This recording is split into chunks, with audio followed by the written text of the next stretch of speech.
आज हम एक ऐसी इंपॉर्टेंट चीज डिस्कस करेंगे जिसको लेके क्लैट पीजी देने वाले स्टूडेंट्स काफी ज्यादा परेशान होते रहते हैं। बहुत ही अच्छा सोल्यूशन लेकर आई हूँ आपकी रीडिंग स्पीड को इम्प्रूव करने के लिए। तो स्टूडेंट्स इस चीज के लिए काफी ज्यादा परेशान हो जाते हैं और ये सोचते रहते हैं कि नेगेटिव मार्किंग का भी प्रेशर हमें झेलना है। अगर इतना ही क्लैट पीजी का इजी एग्जामिनेशन होता तो इसको तो हम रीडिंग कॉम्प्रिहेंशन की जैसे इक्वेट कर लेते।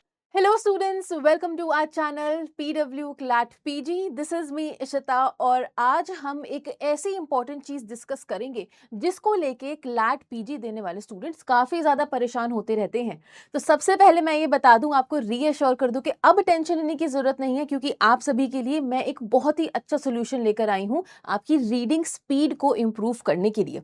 अब देखो, क्लैट पीजी एग्जामिनेशन के बारे में आपको ऑलरेडी ये चीज पता है कि एग्जाम का मोड इंग्लिश होता है। पैसेज बेस्ड हमारे क्वेश्चंस आते हैं। इन पैसेज बेस्ड क्वेश्चंस का जो पूरा पैटर्न रहता है वो अप्रोक्सीमेटली आपका 120 मिनट्स का ही आपका जो पेपर होता है, तो एक क्वेश्चन के लिए आपको 1 मिनट ही मिलता है। पर यहाँ पे टेंशन वाली बात ये आती है कि आपके लिए यहाँ पे नेगेटिव मार्किंग भी बैठी हुई है, यानी कि 0.25 की यहाँ पे नेगेटिव मार्किंग भी होती है। 1/4 नेगेटिव मार्किंग इसको बोला जाता है। मैं यहाँ पर आप लोगों के लिए एक बारी लिख भी देती हूँ कि 1/4 मार्क्स की आपकी नेगेटिव मार्किंग होती है। तो स्टूडेंट्स इस चीज के लिए काफी ज्यादा परेशान हो जाते हैं और ये सोचते रहते हैं कि नेगेटिव मार्किंग का भी प्रेशर हमें झेलना है। हमें यहाँ पे जल्दी जल्दी से पैसेजेस को भी रीड करना है और हमें उनके आंसर्स भी सोचने हैं। Why? I am going to tell you one thing, क्योंकि पैसेजेस में आंसर्स नहीं छुपे हुए होते। अगर इतना ही क्लैट पीजी का इजी एग्जामिनेशन होता तो इसको तो हम रीडिंग कॉम्प्रिहेंशन की जैसे इक्वेट कर लेते। पर यहाँ पे आप लोगों को लैंडमार्क जजमेंट्स के बारे में पता होना चाहिए। जो रीसेंट केसेस आए हैं, रीसेंट लीगल अपडेट्स जो आई हैं, उनके बारे में पता होना चाहिए।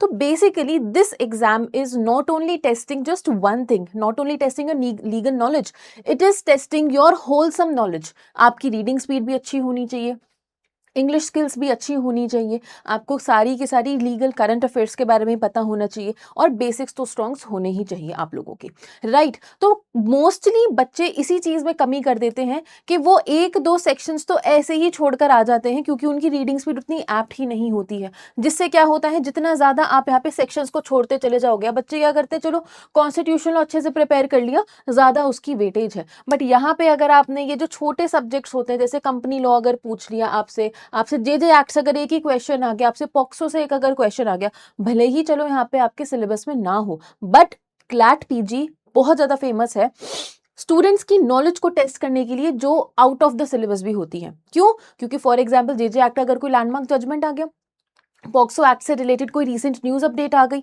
राइट, तो वहां से क्वेश्चन देखने को मिल जाएगा। रीडिंग स्पीड अगर अच्छी नहीं हुई तो ये 1-2 सेक्शंस हमारे मिस आउट हो जाएंगे और यहीं पे हमारी रैंक गिरती चली जाएगी, मार्क्स कम होते चले जाएंगे। तो सुनने में काफी डरावना लग रहा होगा, बट डरने की बिल्कुल बात नहीं है। आई एम रीअश्योरिंग यू, मैं आपको ऐसी टिप्स बता रही हूँ कि आप कुछ भी कर लो, आपका ना तो मिस आउट होगा, आप ना ही यहाँ पे कुछ भी छोड़ कर आओगे, और 100% पेपर अटेम्प्ट करने के साथ साथ आप एक्यूरेसी भी अपनी अच्छी करके आओगे। तो अच्छी रीडिंग स्पीड से आखिर होता क्या है, एग्जामिनेशन में आपका टाइम बचता है, क्योंकि 120 क्वेश्चंस जहां पे हमसे पूछे जा रहे हैं, तो इसका मतलब, और आपका जो एग्जामिनेशन है वो भी आपका 120 मिनट्स का है, 120 मिनट्स का है। तो एक क्वेश्चन के लिए आपको यहाँ पे 1 मिनट ही मिल रहा है, एक क्वेश्चन के लिए 1 ही मिनट मिल रहा है हमें। तो इसमें रीडिंग स्पीड, हमें जब पैसेज भी रीड करना है तो रीडिंग स्पीड ऑफ कोर्स हमारी तेज ही होनी चाहिए। सॉल्यूशन क्या है इसका? ये रहा सॉल्यूशन आप सभी के सामने। आप लोगों को डेली न्यूज़पेपर रीड करना ही है। अब आप ही बोलोगे कि मैम न्यूज़पेपर, हम यूपीएससी वाले बच्चे थोड़ी हैं, हम यूपीएससी का एग्जाम थोड़ी देने जा रहे हैं। न्यूज़पेपर के जो एडिटोरियल सेक्शंस के आर्टिकल होते हैं उसको सीधा उठा के ये आपके क्लैट पीजी के एग्जाम में पूछ लेते हैं। टाइम एंड अगेन ये बात रही है, टाइम एंड अगेन। अभी रिसेंटली क्या हुआ है, मैं एक छोटा सा न्यूज का ही आपको एग्जाम्पल बता देती हूँ। यहाँ पे हमारे प्रेसिडेंट ने ऑर्डिनेंस के थ्रू जो सुप्रीम कोर्ट की जजेस की स्ट्रेंथ थी 33 से उसको 37 कर दिया, राइट। अब जजेस की बेंच की स्ट्रेंथ को 33 भी जब किया गया था तो वो बाय लॉ पास करके किया गया था, बट ये जो 33 से 37 हुआ है ये बाय लॉ नहीं हुआ है, ये प्रेसिडेंट की ऑर्डिनेंस मेकिंग पावर से हुआ है। और द हिंदू के न्यूज़पेपर में ये आर्टिकल क्लियरली मेंशन था, वहां पे ये एडिटोरियल सेक्शन में यहाँ पे जब ये आर्टिकल मेंशन था उसमें कॉन्स्टिट्यूशन का आपका 124 क्लॉज 1 आर्टिकल भी उन्होंने वहां पे मेंशन किया था। तो हो रही है ना आप लोगों की कॉन्स्टिट्यूशन की भी तैयारी, इंपॉर्टेंट सब्जेक्ट की तैयारी, और ऐसे ही रीडिंग स्पीड भी इंक्रीज हो रही है। तो डेली न्यूज़पेपर आपको पढ़ना ही होगा अगर ऐसे इंपॉर्टेंट करंट अफेयर्स वाले आर्टिकल पे नजर बनानी है तो। राइट। एडिटोरियल सेक्शन की इंपॉर्टेंस मैंने आप लोगों को बता ही दी है कि एडिटोरियल सेक्शंस आपको पढ़ने ही है।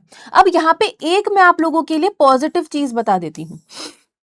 क्या होता है, न्यूज़पेपर में कमर्शियल न्यूज़ हो गई, पॉलिटिकल न्यूज़ हो गई, एक्सीडेंट से रिलेटेड न्यूज़ हो गई, ये हमारे लिए एग्जामिनेशन पॉइंट ऑफ व्यू से बिल्कुल इंपॉर्टेंट नहीं होती है। राइट। तो ऐसी न्यूज़ अगर आपके सामने आ रही है, कोई पॉलिटिकल न्यूज़ हो गई, कमर्शियल न्यूज़ हो गई, या so on and so for, sports वाली कोई न्यूज़ हो गई, वो हमारे सब्जेक्ट से रिलेटेड भी नहीं है, एग्जाम से रिलेटेड नहीं है, हम उसको इग्नोर कर सकते हैं। इग्नोर कैसे करेंगे, हम सिर्फ उसकी यहाँ पे हेडलाइन पढ़कर छोड़ देंगे।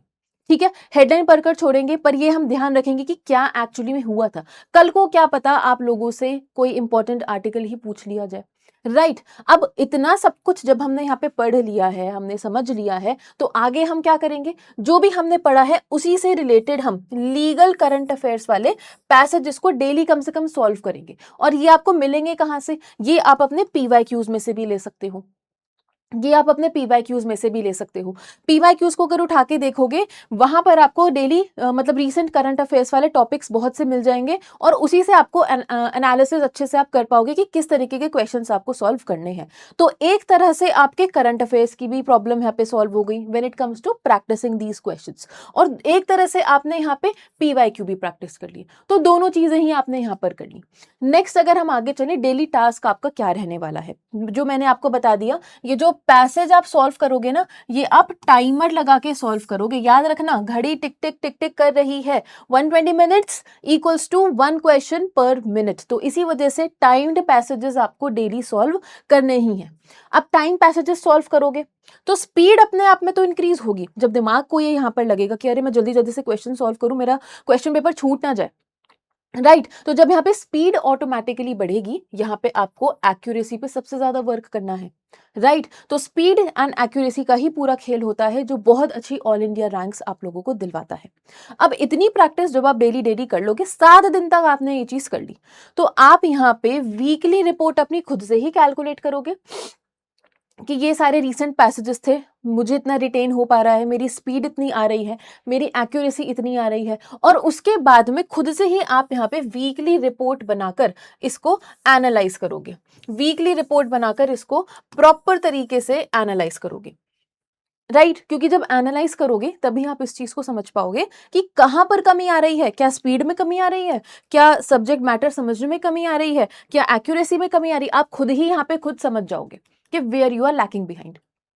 अल्टीमेट हैक की अगर मैं बात करूं, तो फुल लेंथ मॉक टेस्ट। अब यहाँ पे मैं सिर्फ आपसे ये नहीं बोल रही हूँ कि आपको सिर्फ करंट अफेयर्स पे, न्यूज़पेपर पर फोकस करना है। मैं आपसे ये कह रही हूँ कि full length mock test solve करो आप वीकली, एंड अभी से ही सॉल्व करना स्टार्ट कर दो, क्योंकि एग्जामिनेशन में बहुत लंबे समय का आपके पास में टाइम नहीं है। राइट। तो अगर आप 1 से 2 मॉक टेस्ट हर हफ्ते सॉल्व करोगे, full length mock test solve करोगे, तो जो सब्जेक्ट्स ऐसे भी है ना जिनकी आपने पढ़ाई नहीं भी करी है, वो एक तरीके से आपके यहाँ पे रिविजन के बेसिस पे शुरू हो जाएंगे। कुछ तो आपको यहाँ पे बैकग्राउंड दिमाग में डेवलप हो जाएगा कि अच्छा ये सब्जेक्ट है, भले ही मैंने अभी इसका सिलेबस कवर ना किया हो, बट मुझे समझ में आने लग रहा है कि यहाँ पे क्या क्या चीजें पूछी जाती है, इन सब सब्जेक्ट से किस तरीके के क्वेश्चन पूछे जा सकते हैं। तो पढ़ा हुआ या नहीं पढ़ा हुआ, तब भी यहाँ पे आपकी तैयारी हो रही है। This is the best thing about this thing. तो मॉक टेस्ट आपको हर हफ्ते अभी से ही सॉल्व करने लग जाना है। आगे आगे जैसे समय बढ़ेगा, मैं और स्ट्रैटेजी आप लोगों के लिए ले लूंगी, और मैं आपको ये भी बताऊंगी कि इसकी फ्रीक्वेंसी भी आपको इंक्रीज करनी है। 3 दिन पे फिर आप सॉल्व करोगे, फिर आप 2 दिन पे सॉल्व करोगे, जैसे जैसे एग्जाम हमारा पास आते जाएगा। तो फुल लेंथ मॉक टेस्ट जो होते हैं ना, वो आपकी पूरी कॉम्प्रिहेंसिव नॉलेज उसको टेस्ट कर रहा है। और दूसरी बात, ये सबसे इंपॉर्टेंट पॉइंट ये है कि आजकल का जो ज़माना है ना, हम रील्स वाली जनरेशन बन चुके हैं। हमारा जो अटेंशन स्पैन है वो रिड्यूस हो के, वो 30 सेकंड का तो कब था, जब साइंटिस्ट ने रिसर्च निकाली थी टिकटॉक के टाइम पे, जब वहाँ पे 30 सेकंड वाला जो शॉर्ट फॉर्म वीडियोस चली थी, अब तो यहाँ पे 10 सेकंड और 15 सेकंड। आप सोच रहे हो, मतलब दिमाग हमारा एक तरह से शांत ही नहीं बैठ सकता। तो ये एग्जामिनेशन में जब आप बिल्कुल एकाग्रता के साथ बैठोगे, स्पीड एक्यूरेसी पर वर्क करोगे, अपनी नॉलेज पर, अपनी स्किल्स पर वर्क करोगे, तो ये एग्जाम ये भी टेस्ट करेगा कि आप कितनी देर तक बैठ के बिल्कुल दिमाग लगा के, कॉन्सेंट्रेटेड होके एग्जामिनेशन को सॉल्व कर सकते हो, पेपर दे सकते हो। तो यहाँ पे आपकी एक तरीके से सिटिंग स्किल्स और कंसंट्रेशन स्किल्स भी टेस्ट हो रही हैं। बट इसकी प्रैक्टिस कहाँ से करनी है? हमें घर पर बैठ के ही करनी है। ये नहीं होगा कि जिस दिन आप दिसंबर के महीने में जब एग्जाम देने जाओगे तभी उसी दिन सारी एक्यूरेसी निकल कर आ जाएगी। You have to practice all these things at your home because practice makes a man perfect. तो फोकस आपका नेक्स्ट रहने वाला है रैंक इंप्रूवमेंट पर। जब हमने नॉलेज टेस्ट कर ली, हमने मॉक्स लगा लिए, हमने सेक्शनल मॉक्स भी लगा लिए, यहाँ पर हमने एक्यूरेसी भी टेस्ट कर ली अपनी, फिर लास्ट में बस एक ही चीज बचती है, हमें अपनी रैंक इंप्रूव करनी है। राइट तो सारी की सारी चीजें जो है ये एक दूसरे से कंप्लीटली को रिलेटेड है और ये पूरा साइकिल की तरीके से चलना है। मैं यहाँ पर आप लोगों से एक ही चीज बोलना चाहूंगी कि आप लोग क्लैट पीजी एग्जाम को बिल्कुल एकदम सीरियस एस्पिरेंट्स बनकर ही दो, क्योंकि अगर आप इस एग्जाम को क्लियर करते हो तो रैंक आने आने का मतलब ये नहीं होता कि सिर्फ हम एनएलयूज में जाके अपनी एलएलएम करने वाले हैं। इतनी प्लेथोरा ऑफ अपॉर्चुनिटीज आपके सामने खुल के आ जाती हैं that you can not even imagine about. आप लोग पीएसयूज में जा सकते हो, जैक के लिए भी आपके लिए क्लैट का स्कोर इंपॉर्टेंट होता है और बहुत सारी अदर जॉब्स के लिए आपका क्लैट पीजी का स्कोर इंपॉर्टेंट होता है।